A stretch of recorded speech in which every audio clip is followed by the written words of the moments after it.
Hi guys, ఇవాళైతే మనం dosa making చేస్తున్నాం. మనం పెనం పెట్టి నీళ్ళు పోస్తున్నాం. ఇది పిండి గంటే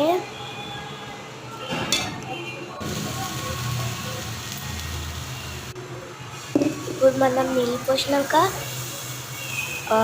దోశ వేసినాం పిండి. మనం నీళ్ళు ఎందుకు పోస్తామంటే ఎందుకంటే అది మంచిగా క్రిస్పీ వచ్చేటట్టు. మొత్తంలో సరికలు వచ్చింది. దాని మీద గీ వేసుకుందాం.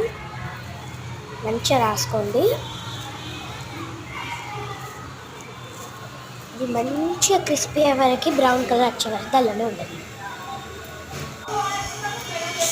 దాని తర్వాత తీసుకోండి.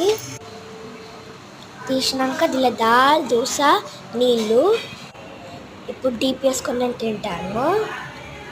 వావ్ గాయ్స్, ఎంత బాగుందంటే మీరు ట్రై చేయండి. కాకపోతే నాకు లైక్ సబ్స్క్రైబ్